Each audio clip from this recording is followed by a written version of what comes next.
struggle for independence. Americans in all 13 colonies are in rebellion against British rule. The Continental Army, under the command of George Washington, is engaging British forces in Massachusetts, New York, and New Jersey. Colonists everywhere are acting in defiance of British authority. Harsh British reprisals only serve to stiffen opposition. On July 4th, Americans took the decisive step. Representatives from all the American colonies signed the Declaration of Independence. The British response was to send a large military expedition to quell the rebellion. Admiral Richard Howe was in charge of British naval forces. His brother William had command of the army. Admiral Howe had believed that a negotiated peace was possible, and he was granted permission by King George III to attempt a settlement. He wrote a letter to a number of distinguished Americans offering to seek a peace agreement. He hoped especially for a response from Benjamin Franklin, with whom he was friendly during Franklin's days as colonial agent in London. Franklin introduced Howe's letter at a session of the Continental Congress, which then met in Philadelphia. The Congress authorized Franklin, John Adams of Massachusetts, and Edward Rutledge of South Carolina to meet Admiral Howe to determine if he had anything of substance to offer. The meeting took place in that building, which was then known as the Billop House, after its original owner, Captain Christopher Billop. Let us imagine that this is the very day they met, Friday, September 11, 1776. It is a meeting of enemies under a flag of truce. The flag is essential. If captured, the three Americans would be tried and hanged as traitors. On this occasion, however, Admiral Howe guaranteed their safety. The American delegation needed 2 days to travel from Philadelphia to Perth Amboy, New Jersey. They traveled by coach over rough roads, stopping now and then to take a meal and stretch aching limbs. They stopped overnight in New Brunswick. Rooms being scarce, Franklin and Adams had to share a small bed in a single room. Perth Amboy, just across the river, is held by rebels. Staten Island is a British fortress.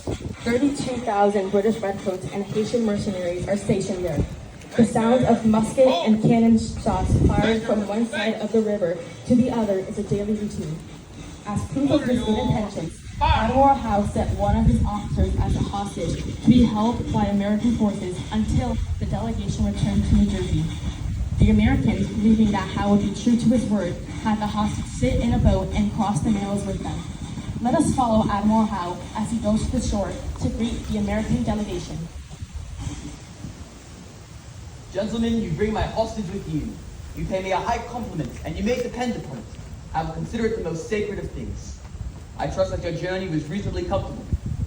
It was as comfortable as it might be, your lordship, considering that last night I shared a bed with Dr. Franklin, a man whose bulk is superior to my own. I did manage to get a night's sleep, though I am the victim of one of his faulty theories. I know Franklin well. We played chess together in London. He is a man of active mind and numerous theories. But which one of his theories are you alluding to? His theory of catching and avoiding colds. He insisted upon opening the window in our room on a rather chilly night. Fresh air, he said, keeps off colds. His theory is wrong. I started the night with a slight cold, and by morning, it was a bad cold. Adams, I say that my theory is correct. I did not catch your cold. Always a retort. I see that my old friend is as quick-witted as ever, but I have not the pleasure of meeting the third member of your party. I am Edward Rutledge from South Carolina. South Carolina has not been kind to its Majesty's royal governors.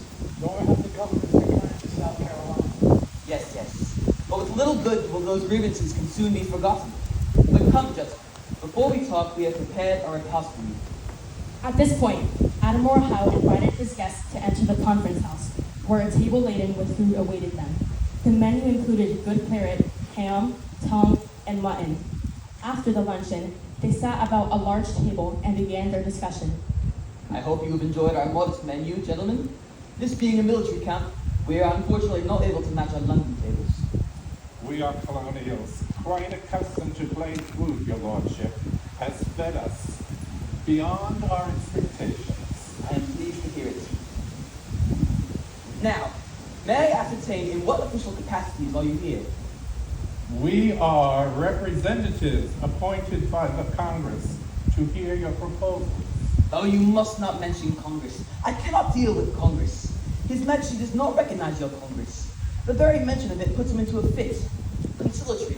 But when everything is settled, and the colonies are once again restored to their proper place in the British Empire, there will be no need for Congress. Your Lordship may consider it. Your Lordship may consider us in any way you think proper. We are at liberty to consider ourselves in our real character. The conversation may be held as among friends. I am willing to consider myself in any character which would be agreeable to your lordship, except that of a British subject. Mr. Adams is a decided character.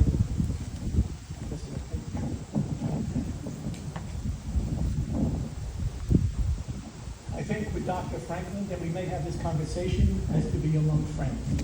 A conversation among friends it shall be. In spite of our disagreements, we British are kindly disposed towards Americans. When an American falls, England feels it. I feel the same even more strongly. If America fell, I should feel and lament like a brother. We will do our utmost to spare your Lordship that mortification. Come, Dr. Franklin. The issues that divide us are trivial. Surely we can reach an accommodation. Reunite our countries and peoples under terms satisfactory to both. Reunite? Surely your lordship is aware we have declared independence. A rash decision, made in the heat of passion. When calm is restored, I am sure you will reconsider it. Besides, to put it plainly, I cannot discuss independence. The word is totally unacceptable to His Majesty.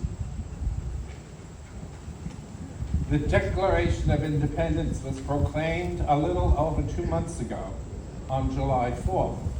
It was America's answer to their last petition to the King. The King's response to that petition was to send out forces and to burn our towns. The Declaration of Independence is not simply an act of rebellion. It sets forth an ideal that is now universally desired in our colonies. It is not in our power, my lord, to treat our colonies as anything other than independent states. For my own part, I vow never to depart from the idea of independence. I am one of the oldest members of Congress, my lord. Having been a member from the beginning, I'm glad this conversation is taking place. It will be the occasion of an opening to Great Britain the advantages she would derive from an alliance with a free America. Trade with America would enrich English commerce, provide employment for its people, and revenues for its government. The United States can protect the West India Islands more effectively than England can, to say nothing of the Newfoundland fisheries. Highly desirable. But all that can be achieved under the benevolent protection of the British Empire. But there is more to it than commerce. The British Empire must protect its subjects, and yes, its interests, in many parts of the world. America can confer upon Great Britain with more solid advantages. It is her commerce, her strength, her men that we chiefly want. We are a considerable manufactory of men, my lord, but they are increasingly unwilling to fight Britain's wars.